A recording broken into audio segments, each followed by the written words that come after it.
요양기관이라는 개념이 있는데 요거는 그냥 의원이다 이렇게 생각합시다. 여러분이 뭐 병원도 마찬가지고 약국도 마찬가지고 보건소 보건진료소 그러니까 우리 의료보험 적용받는 데 중에서 서비스를 공급하는 곳 요양기관이다. 요양기관에서 하는 그 서비스가 요양급여다 이렇게 했는데 급여라 그러죠. 급여 그죠? 요양급여 급여. 자, 이 의료보험 건강의 기본적인 이제 하나의 이제 시스템 중에 한 축이고요. 자,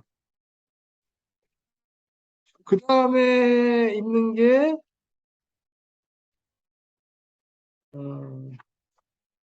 공단이 있죠. 공단 큰 백번 한번 잡아봅시다. 공단 공단은 뭐라고 돼 있나? 공단은 특히 국민건강보험공단 공단이라고 보통 표현합니다. 주체가 좀 있어서 이걸 좀 해야 돼요. 공단. 그 다음에 또 나오는 게 심사평가원이란 말이 나와요. 이 주체가 이렇게 되죠. 그리고 일단은 3개 주체인데 여기 또 하나 빠지면 이제 환자죠. 환자를 그래서 뭐라 그러나 보험자지 뭐 피보험자가 되는데 피보험자 국민건강보험법상 뭐 이렇게 요양급여를 받는 자 가입자 뭐 이렇게 되죠. 가입자 및 피부양자 이게 피보험자죠. 가입자와 피부양자 이 구조는 아시겠죠? 환자가 의료보험료를 내잖아. 국민건강보험료를 내고 그걸 어디서 가져가냐면 보험료를 공단에서 가져갑니다.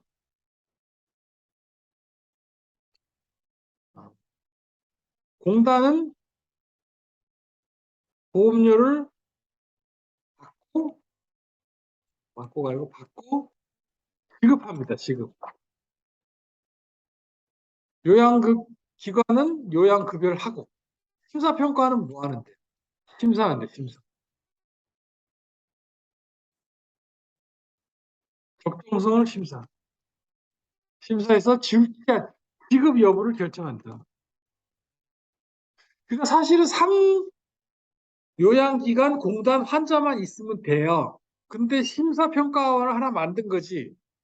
그지? 불필요하다고 볼 수도 있지만 이 구조가 이렇게 돼 있죠.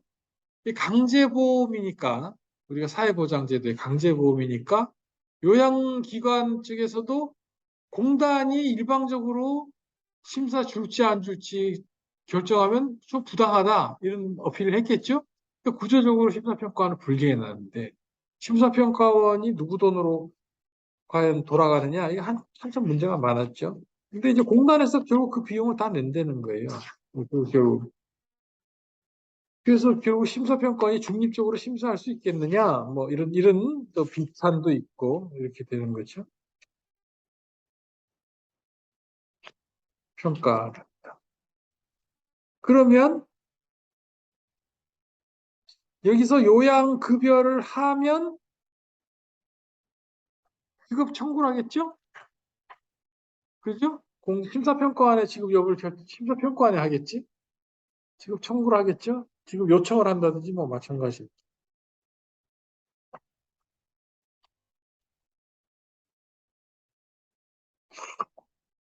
그래서 여러분이 처음에 의원을 개설한다.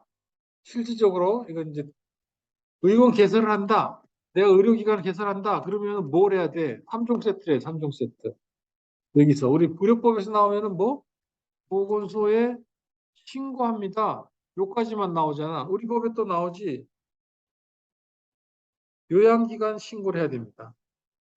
그죠? 심사평가는 신고해야 된다. 요양기관 신고도 해야 돼.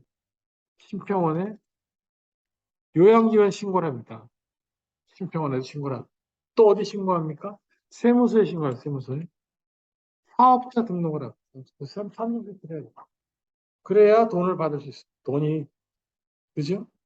이렇게, 이렇게 되죠? 요양급여를 하게 되면 우리나라는 어떻게 돼 있냐면은 본인, 본인 부담금이라는 제도 있어요. 본인 부담금이라는 제도는 환자가 보험료를 납부하는데도 불구하고 병원에 가면 일부를 내야 돼. 왜 그랬냐?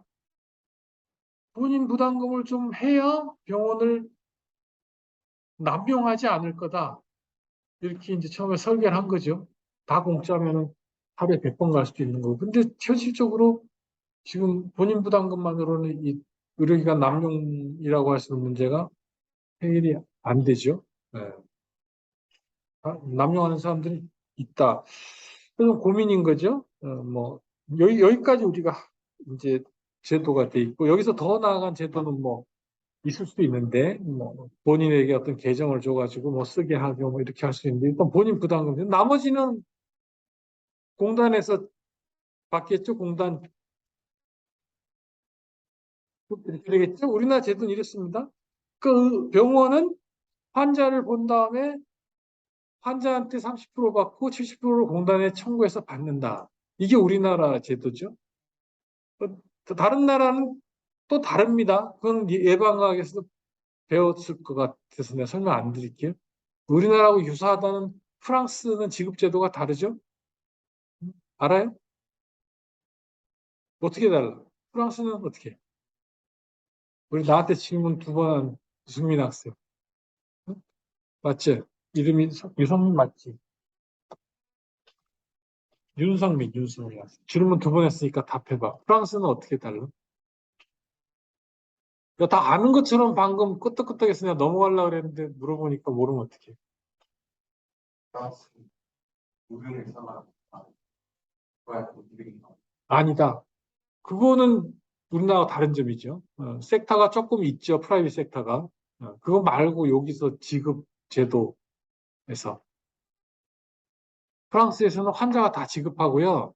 환자가 공단에 청구합니다. 보험회사처럼. 지급 방식이 달라요. 그럼 어떤 일이 벌어지냐면 우리나라는 공단이 줄 돈하고 받을 돈하고 합쳐 상계도 합니다. 내가 500만 원 병원에 줄 게 있는데 심사했더니 야, 너 과잉진료해서 300만 원 과잉진료야. 그러니까 까고 200만 줄게. 이렇게 할 수 있어요. 프랑스는 그게 안 돼요. 500은 환자한테 저기 지급하고 300을 받을 거 있으면 병원하고 다시 청구해서 받아야 돼요. 그게 똑같은 얘기 같은데 법적으로는 굉장히 다른 문제예요. 실제로 해보면. 실제 누가 액션을 취하냐가 법률 세계에서는 제일 중요해요. 힘들잖아. 가만히 있는 사람이 이기는 거야. 어. 자기 권리 주장한다고 쫓아내면 힘들어요. 그래서 거기서 권리 구조가 완전히 달라져요. 입증 책임하고 이 누가 원고가 될 것이냐는 굉장히 중요한 문제예요. 그게 달라요. 우리나라에서 사실 굉장히 좀 편의적으로 돼 있어요. 원칙이 과연 있나 할 정도로. 요양급여 비용의 산정은 어떻게 하느냐? 공단 이사장과 대통령을 정하는 의학계를 대표하는 사람들의 계약으로 하며 그 계약 기간은 1년으로 한다. 이렇게 돼 있어요. 응? 1년으로 한다.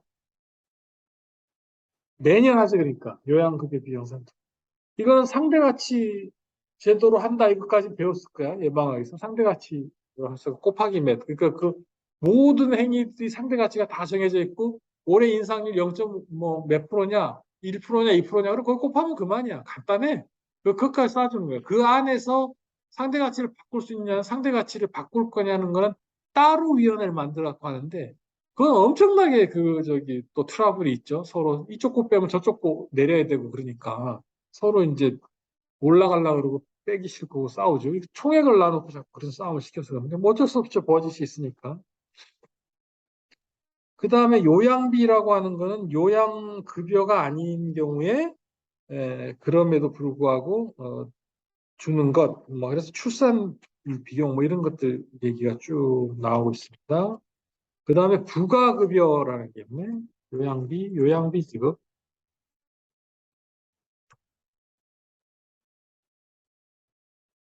부가급여. 부가급여는 임신, 출산, 진료, 장제비, 상병수당 그 밖에 급여를 실시할 수 있다. 실시할 수 있다 그래가지고 한지 않았지가 이제 임의적인 거라서 지금 보면은 임신 출산 진료비만 부가급여에 해당합니다. 그래서 요거는 들어간 거죠. 부가급여는. 음.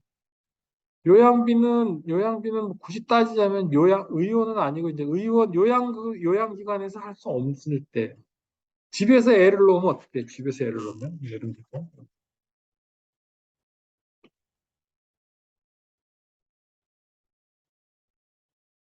장애인 특례 이렇게 해서 이제 쭉 나와 있고요. 건강검진도 들어갔고 급여정지.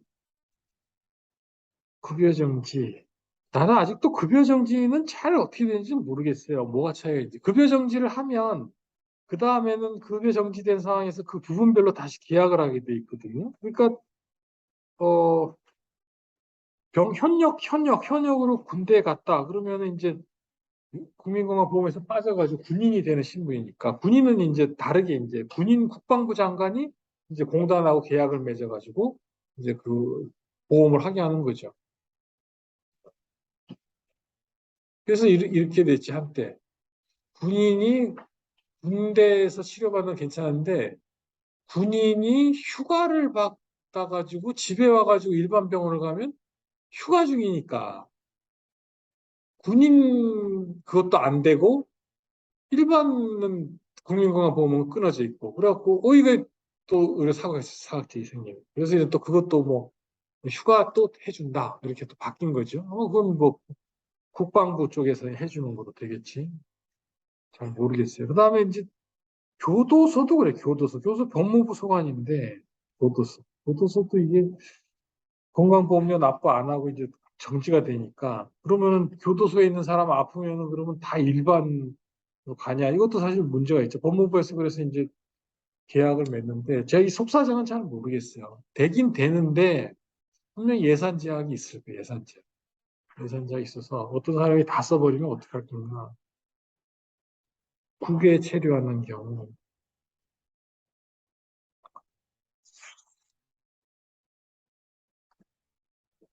아이고 이게 뭐 굉장히 줄여놔가지고 설명할 게 없네요. 여기서는.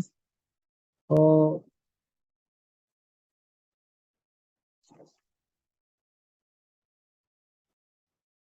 급여 외에 뭐가 아니 좀 더 해야 되는데 여기 없네요. 이 책에는 비급여가 있겠죠? 급여가 있으면 이거 좀 설명할게요. 비급여가 있을 거예요, 그죠? 본인 부담금이 들어가는 건 급여. 본인이 다 부담하는 거. 본인이 100% 부담하면 비급여. 맞지? 본인이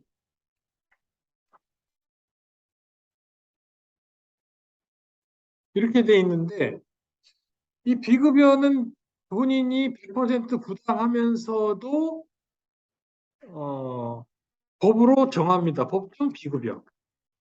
이런 것도 있어요. 비급여 항목을 법으로 정해놔요. 그러면은 이거는 본인이 100% 부당하지만 법에서 정했기 때문에 이때는 수가가 통제가 돼요. 수가 통제가 됩니다. 법정 비급. 그죠? 얼마 받아라. 그 다음에는 이게 임의 비급여라는 게 있는데 이거는 이제 이게 적법성이 문제가 되죠. 적법성에 문제가 있죠. 그러니까 급여하는 항목 외로 임의로 받으면 이거는 불법이다라고 보는 겁니다. 근데 이게 이제 사실은 그레이 존인데 이게 어떤 사건이 있었냐면 그 일반 클리닉에서 만성 피로 증후군, 크로닉 퍼티그 신드롬이라고 이런 걸 이제 카테고리를 해가지고 그 외국에서 이제 면허를 받으신 분이 만성 피로 증후군으로 카테고리 해가지고 내가 이거는 보험을 안 하고 직접 내가 받겠다. 만성 피로 증후군. 네? 그래서 뭐 한 번 난 진료할 때마다 뭐 20만 원씩 받고 약도 준대 뭐, 뭐 자기가 특별히 처방한 약이다 이렇게 하면 이제 거기서 이제 만성 피로 증후군이 과연 급여 항목이 없느냐 그래서 이제 문제가 됐죠. 그래서 보험 공단에서 그거는 일반적으로 질병에 해당하는 걸 치료하는 보험 급여 항목이기 때문에 그죠? 그런 부분을 따로 질병화해서 카테고리에서 비급여로 받으면 그 불법이다. 돈 다 돌려줘라. 이렇게 된 겁니다. 그렇게 해서 이제 다 돌려주고 그 의원은 그 진료를 할 수 없죠. 그죠? 근데 이게 명확하게 그럴 수도 있지만 사실 이제 그 비급여 중에서 이제 임의 비급여냐 아니냐, 뭐 불법이냐 아니냐가 명확하지 않은 경우들이 많지 않겠어요? 뭐 만성 피로 증후군만 있는 것뿐만 아닐 테니까. 그래서 이제 대형 병원에서 문제됐던 거는 뭐 일회용 카테터를 쓰는 게 어떡하냐. 그러니까 보건공단에서는 아니 그거는 원래 일회용 아니라 재생해서 쓰는 카테터를 얼마에 쓰도록 돼 있는데 그걸 안 쓰고 일회용 카테터를 썼으니까 이미 비급여다 다 돌려줘라 이렇게 됐는데 그 법원에서는 아니 이미 비급여라 그래도 그게 환자가 이해하고 동의하고 일회용 카테터 써서 이익이 있고 의학적으로 그래서 이제 다 치료가 끝났는데 그걸 왜 불법이라 그러냐 그래서 이제 그건 아니다 뭐 이렇게 한 것도 있죠. 이미 비급여는 불법과 적법이 그때그때 달라요. 근데 공다 입장은 기본적으로 불법이라고 보는 입장이 많아요. 그렇죠? 그 다음에는 그냥 제외, 범위 외, 급여 범위 외가 있어요. 이거는 그냥 비급여예요. 임의가 아니고 비급여. 이건 뭐, 그냥 우리가 뭐 성형수술하면 이거 비급여예요. 이거 비급여. 그냥. 이거는 보험공단에서 급여 항목으로 넣지를 않았어. 그럼 법정 비급여하고 뭐가 달라? 수가 통제는 안 하죠. 관심 바뀌니까. 법정 비급여는 왜 수가 통제? 이거는 사실은 필요한데 여러 가지 이유로 안 하고 있으면서 수가 통제를 하겠다라고 하는 거예요. 법정 비급여 입장에서는 억울하지. 나도 그냥 비급여 해달라 이럴 수 있잖아. 어. 그럼 뭐 그런 거 있죠. 법정 비급여. 내가 잘 모르겠어. 구체적으로 법정 비급여. 필요하다고 생각하지만 그냥 생명과 관련이 있기 때문에 수가 통제를 해야겠다. 그러니까 이 부분에 대해서는 이것도 좀 너무한 거 아니냐. 급여도 안 해줄 거면서 왜 수가 통제하냐. 이런 얘기도 나오겠죠. 그죠? 뭐 중요한 수술인데 보험은 안 해주지만 뭐 얼마 이상 받지 마라. MRI 뭐, 암 환자에서 뭐 MRI 뭐 3회 이상 찍지 마라. 3개월 내에. 그런데 4번 찍으면 환자가 너무 상태 안 좋아서 4번 찍어야 되는데 그건 법정 비급여인데 수가 얼마다. 뭐 이런 식으로 갈 수 있는 거죠. 그러면 4번 이상 찍어도 해줘야 되는 거 아닌가? 그 왔다 갔다 해요. 특별한 의미는 없어요. 그래서 이 비급여 부분은 뭐 이렇게 있기 때문에 이 부분에 대해서는 이제 지금 뭐냐가 아까 얘기한 비급여 부분 고지제도 있죠. 의료법에 아까 설명 안 하고 있는 그거가 이제 여기에 새로 들어가는 겁니다. 이제 계속 논의되는 게 일반 병원에서도 급여 항목이 있고 비급여 항목이 있으니까 비급여 항목이 법정 비급여도 있을 수 있고 그냥 비급여도 있을 수 있어. 임의 비급여가 아니라 그러면은 그런 부분은 고지해라 그러면 아니 뭐 병원 의원이 뭐 무슨 음식점도 아니고 뭐 가격 그 고지하냐 이래가지고 한번 문제였는데 그래서 이제 게시판에 게시하는 것까지는 안 했는데 요새 문제되는 거는 그거죠. 그 앱으로 비교하는 거. 강남 언니님 뭐 치과도 있고 한의원도 있고 약국도 있고 다 있어요. 이제 그걸 포탈이라 그러나? 네이버는 포탈 아니고 SNS로 하는 가격 비교 사이트 뭐 그러죠. 또 그래서 거기서 이제 후기도 나누고 뭐 가격도 올리고 서로 할인도 하고 자유 경쟁을 하겠다니까 너무 상업화를 부추기는 거라서 뭐 반대한다 그러는데 제가 예상컨대 그거는 풀릴 가능성이 많아요. 우리가 택시나 우버나 이렇게 싸울 때는 택시 기사들이 생존권 투쟁을 하잖아요. 그러니까 이 사람들은 진짜 그거 면허 날리고 우버하고 그러면은 사회적으로 좀 감당해야 될 부분이 크고, 근데 이쪽은 아니거든. 택시 기사하고는 다르고 돈들 경제적으로 우월하잖아. 그리고 베네핏을 보고 있기 때문에 이걸 보호해줘야 될 이유가 있나? 지나친 상업화를 막는다? 원래 이 영역은 상업의 영역이야. 생명, 신체 위험 구제하고는 그건 다 급여 항목이고 비급여 항목은 그거 관련 없는 그 부분은 상업화를 풀어주는 게 도리어 맞지. 그래서 가격 정짐도 하고 능력 있으면 크게도 하고 그게 소비자의 권리다 이렇게 갈 가능성이 저는 많아서 그거는 될 거라고 봐요. 좀 되는 게 나름 타당성이 있다. 그렇게 해서 통제하지 않으면 컨트롤이 안 되죠. 왜냐하면 그 장벽이 있기 때문에. 그래서 자기 선전도 할 수 있어야 되고, 그렇죠? 음, 그렇게 됩니다. 그렇게 돼서 이제 이게 나름 시스템이에요. 이게 이 국민건강보호법의 시스템이에요. 이 안에 내부 위원회 같은 거 있고 한데, 그거는 뭐 보시고. 그 이의신청 및 심판 청구라는 항목이 있는데요. 이의신청 및 심판 청구 항목을 잘 보시면 이게 다 어디에든 할 수 있다는 걸 알 수 있어요. 네, 심판 청구는, 이거.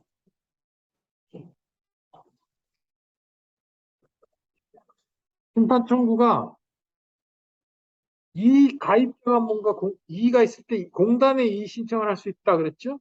심평원에 이의가 있으면 심평원에 이의 신청을 할 수 있습니다. 그렇게 할 수 있죠? 이의 신청 결정에 불복하는 자는 심판 청구를 할 수 있다 이렇게 돼 있죠, 그죠? 예.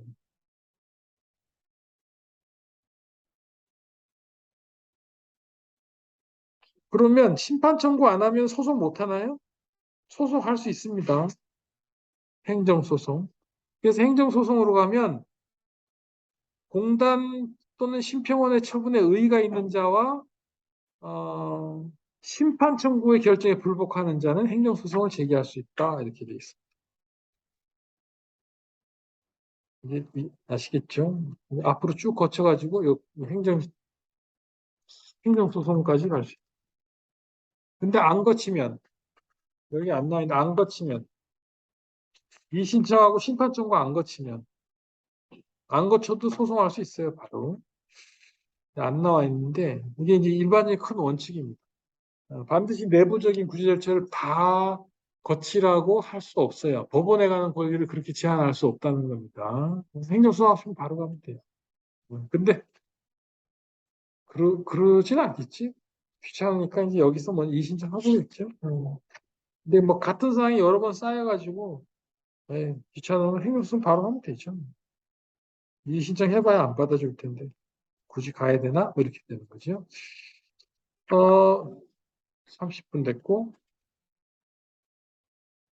그래서 그걸 꼭 하고 싶었고 마약류 관리에 관한 법률 좀 봅시다. 마약류법,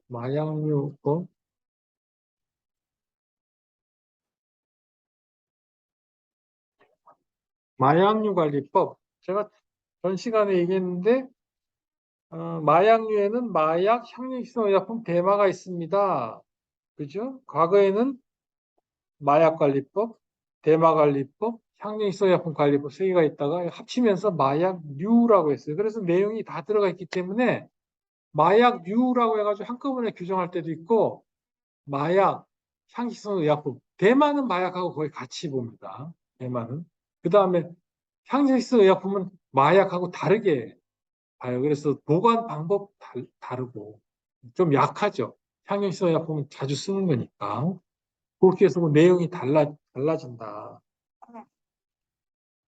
마약이라면 뭐냐? 뭐 종류가 많은데 향기성 의약품이라는 건 뭐냐? 많죠? 대마란 뭐냐?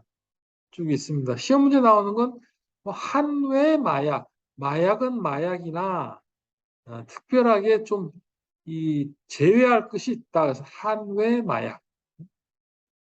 이름은 마약인 줄 알았는데 마약이 아니다. 한외 마약이다. 이렇게 설명하는 것이죠.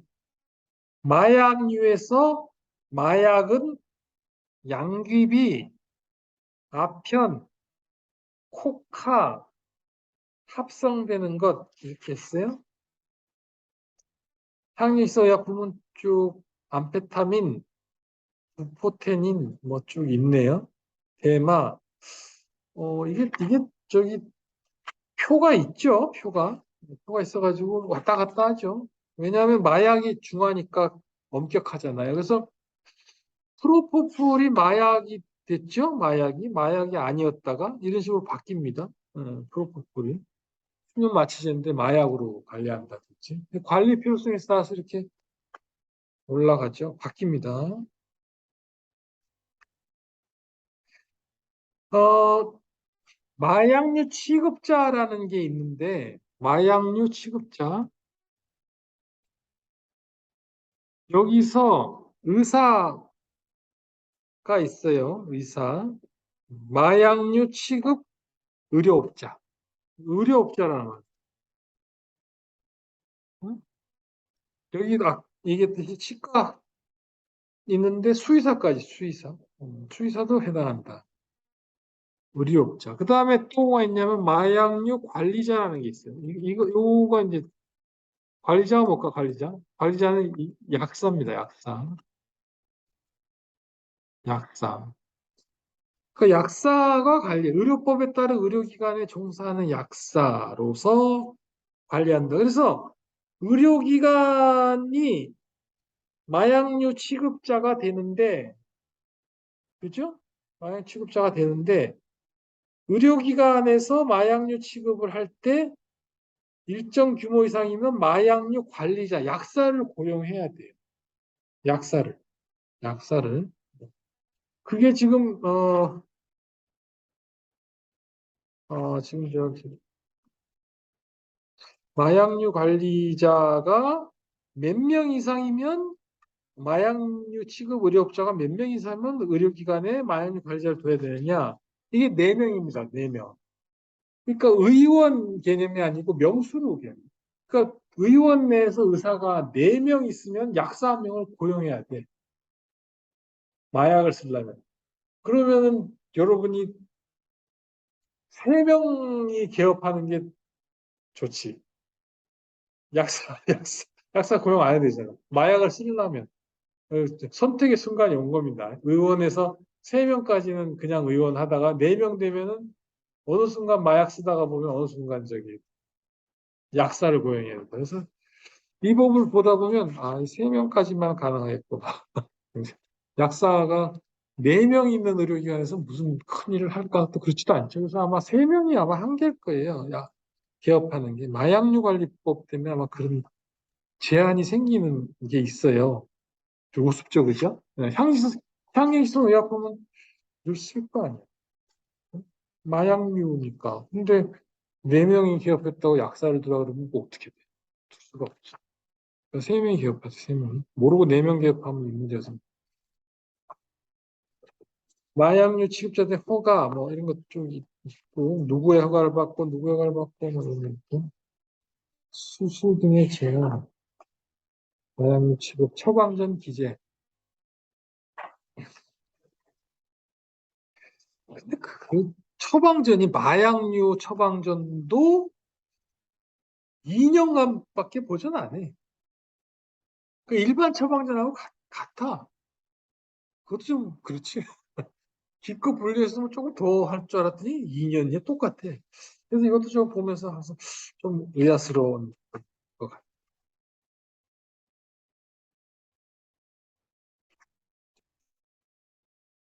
마약류 취급의 보고인데 이게 마약류는요 관리를 잘못하면 경찰서 가서 사진 찍어야 돼요.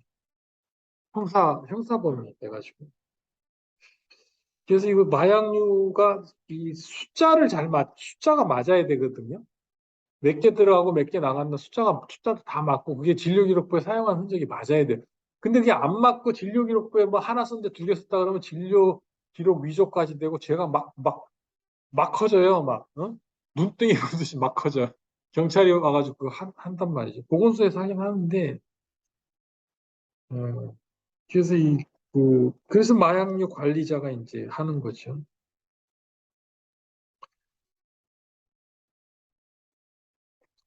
요새 정신과가 인기가 좋다 그러지. 응? 정신과 그렇대.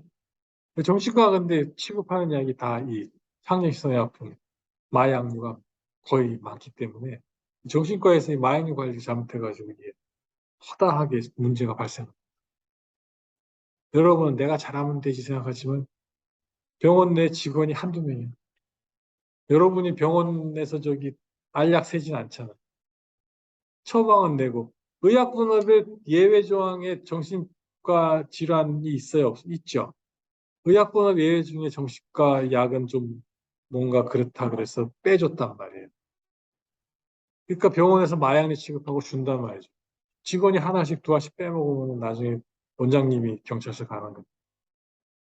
네, 그런 경우도 있죠. 사고 마약류 등의 처리.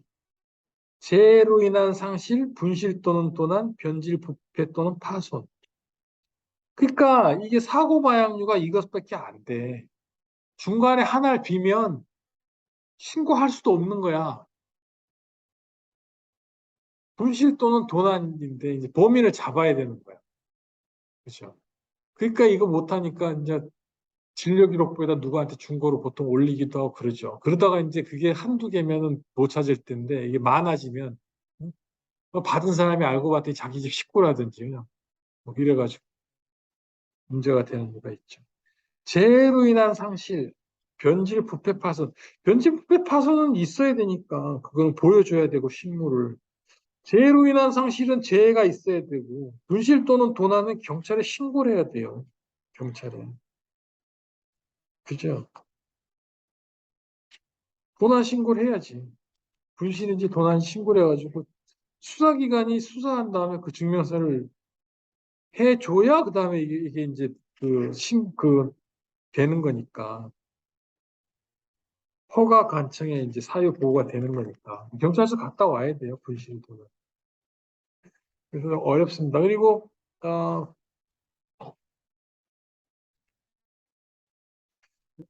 아마 여기서 뭐, 시군구 허가관청에 가야 된다 그랬는데, 이게 뭐, 아래로 가면 시군구청이라 그랬다가, 뭐, 보건소에 가면은 안 되냐, 뭐, 그런 얘기 나왔던 것 같은데, 상관없다 그랬죠.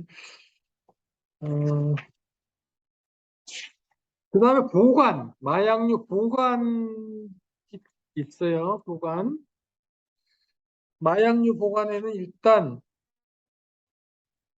마약은 이렇게 됐어. 마약은 이중으로 잠금 장치가 설치된 철제 금고에 저장할 것 이렇게 됐다. 마약은 그러니까 향유기성 의약품은 아니란 말이야. 향유기성 의약품은 잠금 장치가 설치된 장소에 저장할 것 이렇게 돼 있다고. 그 요거 시험이 잘 나왔죠. 마약은 이중 장치고 향유기성 의약품은 하나다. 이중 장치가 뭘까? 이것도 이제 좀 고민인데 첫째 문은 하나인데 자물쇠가 두 개야. 이것도 이중 장치. 둘째, 문이 두 개야. 각각 잠금 장치가 있어. 그럴 수 있지. 금고 안에 또 금고. 이중 금고죠. 그것도 돼요. 어, 철제 금고는 돼. 그걸 아니라고 할 건 없어요. 그래서 되는데 잠금 장치하고 다르죠. 항생시성 의약품을 이중 잠금 장치가 되는데 넣으면 안 되나? 돼요. 마약은 그냥 잠금 장치에 넣으면 안 된다. 그 서랍에다가 넣고 자물쇠 잠그면 안 된다는 거예요. 캐비넷에 넣고 자물쇠 잠그면 안 돼. 캐비넷 안에 철제 그걸 넣는데 잠금 장치가 되면 안 돼. 이중으로 잠금 장치가 된 철제 그거. 이중으로 잠금 장치가 된 철제 그거.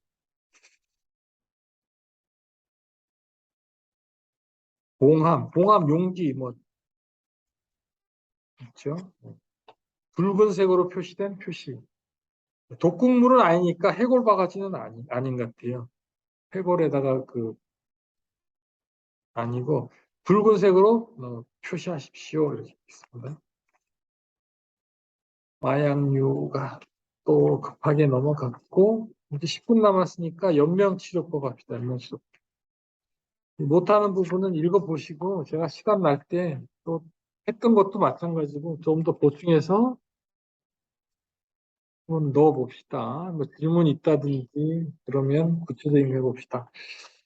연명으로 결정법이라고 우리가 약칭을 하는데요. 연명치료법, 연명으로 결정법, 연명으로 결정.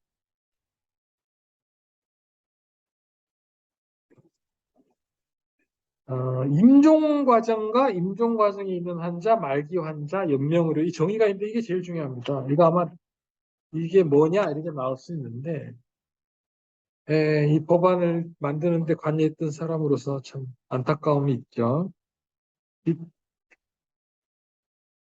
이게 이제 상당히 오래전부터 논의가 됐는데, 상당히 이제 국회에서 그 당시에 세 개 법안이 올라왔는데, 제일 보수적인 종교 카톨릭의 영향을 받은 법안이 채택이 됐어요. 이 생명에 관해서 좀 그런 특성이 있어요. 사람들이 풀어준다면 굉장히 풀어주는 거에 대해서 이 거부감이 있어요. 쉽게 죽는 거 아니냐, 뭐 이런 거. 지금 요새 뭐 조력 자살도 관련된 것 같은데.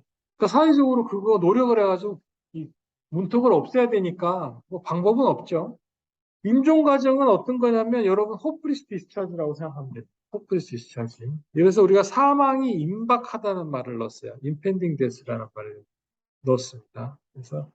그래서 호프리스 디스차지 한다는 건데 이게 호프리스 디스차지는 원래 우리가 의료에서 인과관계가 없는 거야. 어차피 죽을 사람이니까 집에 보내는 거기 때문에 이건 연명으로 결정하고 사실은 관계가 없는 거야. 이거는 그죠? 그래서 이제 아무 문제가 없는데 이거를 여기다 넣어가지고 이제 개념화 시켜서 이게 문제가 생긴 거죠. 그 다음에 임종 과정이 있는 환자 뭐 마찬가지고. 그럼 말기 환자가 뭐냐? 말기 환자는 적극적인 치료에 불구하고 근원적인 회복의 가능성이 없고 점차 증상이 완화되어 수개월 내 사망할 것으로 예상되는 환자를 말한다. 이 터미널 일 페이션트입니다. 말기 환자. 이게 이제 사실은 이 터미널 일 페이션트 환자를 어떻게 할 것이냐가 사실은 전 세계에서 이 연명결정법에서는 제일 중요한 문제죠. 이건 이 사람들이 죽고자 한 의사표시라면 이걸 들어줘야 되냐 말아야 되냐. 이게 이제 된다 안 된다 막 얘기하는데 우리 연명결정법은 뭐 어떻게 했느냐. 말기 환자는 연명으로 결정을 어떻게 한다? 할 수 없다. 무조건 살려라 이렇게. 임종과정 환자는 연명으로 결정할 수 있다. 어차피 죽을 환자인데. 그래서 밑에 연명의료가 있잖아. 웬만하면. 심폐소생술, 혈액투석, 항암제, 인공호흡기 착용 등등 치료 과정 없이 임종 과정만을 연장하는 것 이렇게 해놨죠. 그래서 에크모 같은 거, 뭐 수혈, 혈액 상승제 이렇게 있어.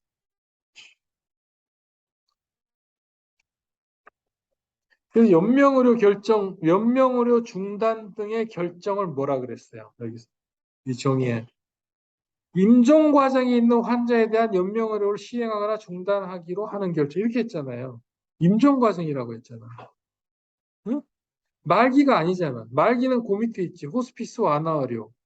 다음 각목에 해당하는 질환으로 말기 환자로 진단받은 환자 또는 임종 과정에 있는 환자의 통증 증상 완화를 위한 치료를 얘기한다라고 했죠. 그러니까. 그 이게 사람들이 모르면 이게 헷갈린다고. 그래서 연명의료 계획서에는 뭐라 그랬어요? 말기 환자 등의 의사에 따라 담당 환자가 환자들의 연명으로 중단 결정인 호스피스에 관한 사항을 계획하여 문자화하는 것 이렇게 돼 있잖아. 사정 연명으로 이어서도 마찬가지. 이거는 말기 환자 아니라도 돼. 그러면 사람들이 아 이거 어떻게 되나 보다. 말기 환자 때도 되나 보다. 말기 환자건 일반인이건 자기 치료 계획에 대해서 미리 얘기해주면 어떻게 하겠다? 임종 과정에 들어가면 그때 가서 연명 결정을 끊어주겠다는 거예요. 이 법의 특징. 이거는 좀 미안한 얘기인데 연명으로 결정법이 아니에요. 이건 이해가 가요? 이건 연명으로 결정법이 아니. 이거는 그냥 절차법이에요. 절차법 이렇게 절차를 여기 지금 나와 정확히 한다. 말기 환자에 대해서 연명으로 중단이 할 수 없다라고 돼 있어요. 법에 명확하게 임종 과정 환자에 대해서만 하도록 돼 있어요. 그죠? 이 법의 특성입니다. 이게 제일 중요해요. 이거 아셔야 돼요. 우리나라 연명의료결정법은 연명의료결정법이라고 할 수가 없어요. 개념적으로. 연명의료 임종 과정에 있는 환자에 대해서 연명의료란 말을 쓰지 않아요. 이거는 어차피 임종 단계니까 인과관계가 없는 거예요. 연명의료 중단이야. 그냥 죽는 거예요. 그냥. 근데 그거를 개념적으로 조작을 해놔서 제가 안타까운데 바뀌겠죠? 말기 환자 문제가 다시 오르니까 조력자살도 나오는데 그 제가 여러분 대한의사협회에서 만든 연명의료 결정 가이드라인을 제가 여기 위원회를 만들어가지고 제가 간사했습니다. 이윤성 교수가 위원장을 할 때. 그거 한번 찾아보시면 그 가이드라인이 연명의료 결정법과 다르다는 것을 알 수 있을 거예요. 그건 분명히 말기 환자를 에다가 하물며 지속적 식물 상태도 포함이 됐다고. 지속적 식물 상태도 어떡할까? 그래서 이제 사실은 오랫동안 얘기한 게 이제 생명에 대한 평가, 삶의 질 이런 부분들이거든요. 아무리 통증이 심해도 면명치료 중단이 할 수 없다 이러는 건데 그거는 고민할 필요도 없는 거야. 원래 인종관계에서 연명치료 중단하는 데 대해서 논쟁을 해본 나라도 없고 해본 역사도 없어요. 그거는 다 어글이 됐던 거예요. 그 바로 전 단계를 어떻게 했던가가 굉장히 어려운 거예요. 암 환자가 엄청난 통증으로 시달리고 있는데 그 사람이 죽고자 하는 의사를 표현했을 때 이 사람을 죽게 해줄 것인가 말 것인가. 그걸 어떻게 평가할 그게 굉장히 난제죠. 그것 때문에 뭐 법원 최고판서 가서 법원에 가서 되니 안 되니 프랑스니 미국인이 영국인이 난리가 난 거지. 그거 안 된다 그러면 법 만들 필요도 없는 거예요. 그냥 안 된다 법이죠. 연명의료 결정법이 말기 환자 생명 연장법. 이게 몰라요. 이게 자세히 안 보면 마치 뭔가 되는 것처럼. 그래서 신문 같은데 막 선전하잖아. 연명의료 결정법 이후로 뭐 사전 연명의료 의향서 뭐 만든 게 몇백만 장이 됐다는 등 뭐 이거 뭐 시스템만. 근데 그게 이제 문제의 정확한 핵심을 찌르지 못하고 그냥 둘러가는 거예요. 둘러가는. 근데 이제 이게 왜 그러면 이게 유지되느냐? 병원윤리위원회를 만들게 돼 있어 이 법에 따르면 병원윤리위원회에서는 이 법에 따른 결정을 하게 되면 말기 환자에 대해서 연명치료 중단 결정하면 안 돼요. 임종 과정에 들어간 사람에 대해서만 결정하게 돼. 병원윤리위원회 사실 별 할 일이 없어. 근데 병원윤리위원회 가보면 말기 환자에 대한 연명치료 중단을 논의를 합니다. 그리고 중단을 시켜요. 아이고 뭐 임종 과정하고 비슷하네 이런 식이지. 분명히 임종 과정 아닌데 그냥 의식 없고 누워 있으면 임종 과정으로 보고 연명치료 중단하는데 이건 말기 환자지. 그럼 말기 환자에 들어가지 않은 경우도 해요. 신생아 뇌손상이 있는 사람. 그건 말기 환자라기보다는 심한 장애가 있는 아이. 이것도 한 분야거든. 이 심한 장애가 있는 애가 태어난 신생아인데 뇌가 뭐 출혈이 있어서 심한 장애가 생각된다. 또는 뭐 유전자 결함으로 해서 뭐 다운 문제 뭐 있지만 다른 유전자 질환에서 뭐 장폐색인데 이걸 치료 안 하면 죽는데 치료해서 장을 뚫어놔도 진행이 안 될 것 같다. 치료를 거부한다. 부모가 어떡할 것이냐. 거부하면 이거는 치료해야 되는 거거든. 중단 결정을 내린다. 이게 뭐냐? 연명치료법, 연명률 결정을 만들어 놓고 말기 환자는 연명으로 결정하면 중단하면 안 된다 그랬는데 병원윤리위원회에서 그냥 이 과거에 했던 것처럼 하고 있는데 거기에 대해서 법적으로 아무런 문제를 제기 안 하는 거예요. 그걸 어떻게 해석을 해야 되냐? 해석이 안 돼. 해석이 안 돼. 그러니까 이 문신행위가 의료법상 의료행위이기 때문에 의사만 할 수 있다라고 하면서 일본에서 수많은 문신샵이 번성하는 거하고 그런 걸 보는 느낌이에요. 그거 하면 의료법을 엄하게 처벌하는데 문신샵이 막 엄청나게 많아. 전통적으로 뭐 가업을 입고 있어. 3대째 뭐 이러면은 이걸 어떻게 해서 그래야 돼? 예, 요새 그래가지고 오사카에서는 또 최고 했는데 일본은 또 바뀌었어. 일본은 최고재판소에서 이거 문신 의료행위 아니다. 또 이렇게 또 바꿨어 또. 우리나라만 남은 거야 전 세계에서. 이런 걸 보는 느낌이에요. 이게 그래서 이런 얘기를 하면 그런 얘기를 지적한 사람이 세상 물정 모르는 사람이 돼요. 이상하다. 어. 그런 결정하면 안 된다 그러면은 어떡하란 말이냐 이런단 말이지. 병원윤리위원회에서. 그, 그, 저도 해결하기 어려워. 이 부분 사회에서의 논리와 전체 사회의 논리가 이렇게 맞지도 않고, 전체 사회가 정합적이지도 않고, 어떻게 해야 될지 모르겠어요. 뭔가 사건이 생겨서 누군가 또 한 사람 희생양이 나와서 뭐 법원에 정리해주면, 그때 와서 또 뜨거 그러고 다시 정리할지. 좀 그런 사정인 것 같아요.